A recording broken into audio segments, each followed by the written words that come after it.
Even by Jackson family standards, this was startling stuff. Latoya Jackson offering no evidence, but saying publicly that in her opinion, her brother had committed what she described as crimes against small children.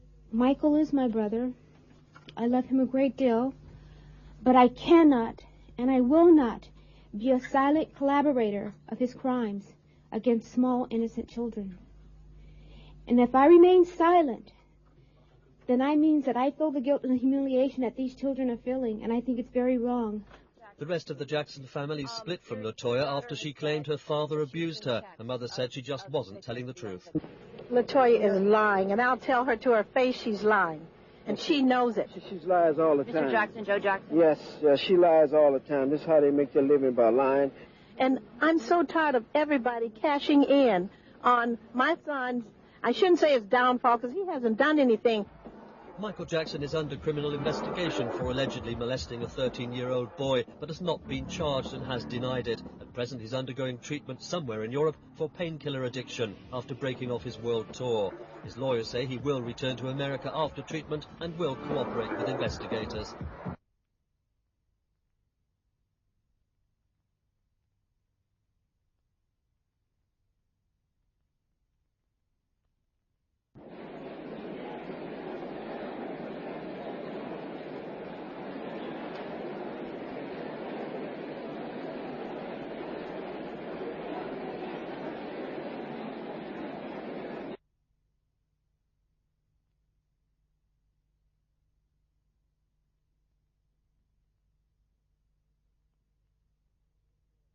Looks good. See? 3. I don't know about this side. But I have, yeah, it's nice. Okay, it moves nice. It just needs falling down, I think. Yeah, it does not feel like the other one. That's just... All right. 23, 4, turn.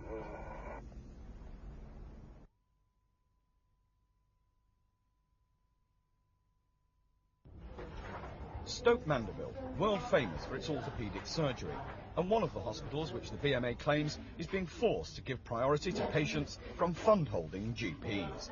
Doctors are concerned because, they say, patients are not being assessed strictly on medical grounds. For the non-urgent, non-priority cases, which is the vast majority of our workload, then I'm afraid it's finance that counts. Consultants are saying that treatment for serious illnesses like hip replacements are being delayed if patients don't have a fund-holding GP, perhaps by over a year.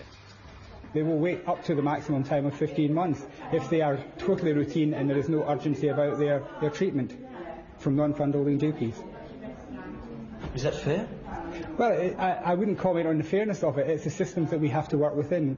The BMA also claims patients from fund-holding GPs are getting exclusive access to tests like this for stomach cancer.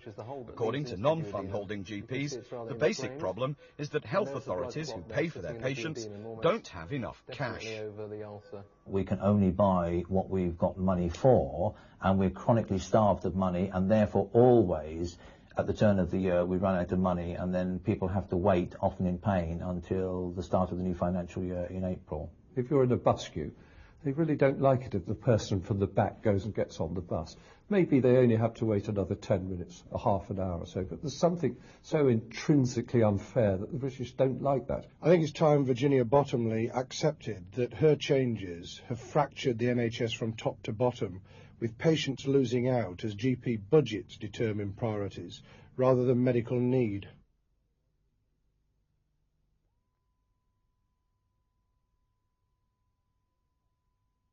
Absolutely not. This is the third time that the BMA have done such a survey, and we will look at this one with an open mind, but with a degree of scepticism, I have to say. The last time they did this was in September, and they produced 35 examples of two-tierism for us. I haven't said this before in public, but we examined each of those 35 cases. Not one of them stood up, and indeed in one case the hospital referred to was closed. So we will look at these new examples, but there is no two-tierism in the health service. So what are you saying? Are the BMA making it up? No, I'm saying that there are perceptions that patients are getting an advantage, when that is not the case. We have arrangements with the medical profession for common waiting lists for urgent and emergency cases. And we have an agreement that no group of patients will be disadvantaged in favour of another group of patients. What is happening around the country is that after the health authority contracts have been fulfilled, hospitals have spare capacity. General practice fund holders are contracting their patients into that spare capacity, and that means that more patients are being treated quicker and to better quality than before. No health minister is going to turn around and say to patients, the hospital can treat you, the resources are there for you to be treated. Well, Dr. Morney, we're not going to allow that to happen. Dr. Morney, that's the theory, but let's just bring it down to the ground level. In a nutshell, what the BMA seem to be saying, that if two patients living side by side in the same street are registered with different GPs, and one of the GPs happens to be a fund holder, one of those patients is going to get treated more quickly. Well, they're going to have to produce the evidence, and as I said, the last 35 cases they produced for us, not one of them stood up, but we will look at these ones again. The clinical judgment involved is a matter for the hospital and for the doctors, not for ministers. What we have got to ensure is that the system is balanced and fair. That's what we're doing, and if they are able to produce for us evidence that health authority contracts have been set aside, that the patients covered by non-GP fund holders in that context have been set aside in preference to GP fund holder patients against the arrangements that we have with the medical profession, then of course we would take that seriously. But I do have to stress, this is the third time. None of the previous ones stood up, but we will examine these cases as we examined the previous ones. Dr. Mawhinney, thank you very much. Thank you.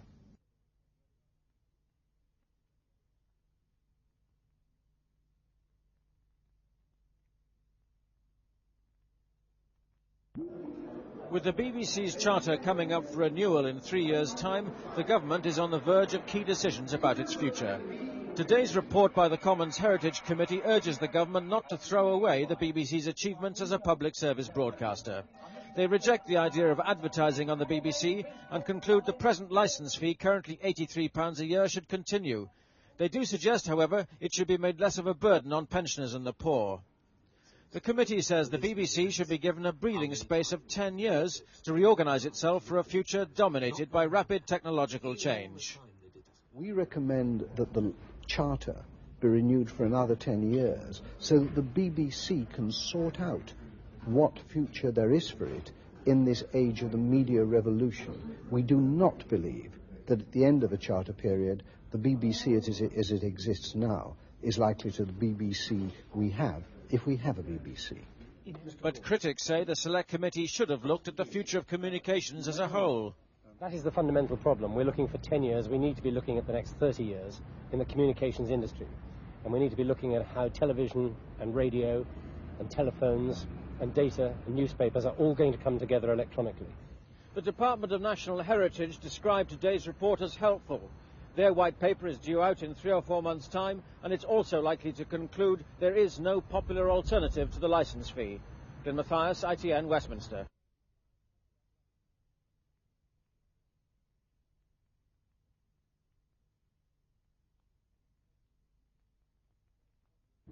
A toddler's dream, a Christmas tree surrounded by toys, but these gifts can kill.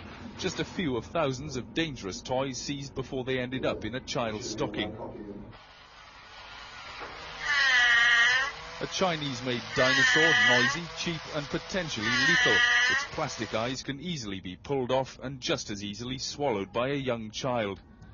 Crayons also from the Far East, colourful but containing 6 times the safe level of lead. And a clown, happy on the outside, full of dangerous fibre inside. Like many toys, it carries the European CE safety mark, but that's no guarantee it's safe.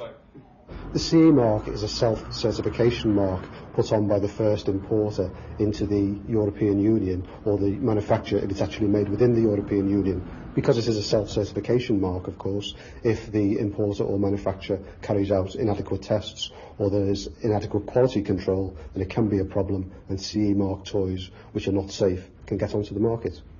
Among the millions of perfectly safe toys on the market, the old favourites are still in demand this year. I wanted a bike, and I'm getting one off my dad. A bike, a game, and a computer. Any particular one? Oh well, perhaps he'll find out on Christmas morning. Howell Jones, ITN in Liverpool.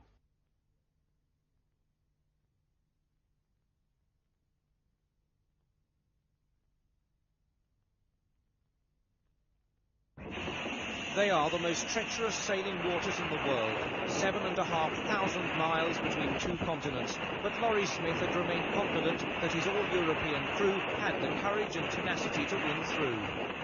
All the floors are wet, the ceiling's wet, everything's wet, but the bunks are still dry. But I mean, at least if you're winning, you can put up with that. If you're not winning, it's happening like that, then that's when people start giving in. The win is a personal triumph for Smith, forced out of the first leg when his original boat, Fortuna, was dismasted. Today, the men who built Intrum Justitia were celebrating his decision to take over the helm. My first feeling was that of relief that they actually made it. They arrived safe, which is the best thing. And of course, the fact that they arrived first just makes it so much nicer. As they bask in a hero's welcome at Fremantle, Smith and his crew know they're still some 14 hours behind the race leader, Tokyo. But with a new world speed record set, Smith believes Intrum Justitia is in with a chance.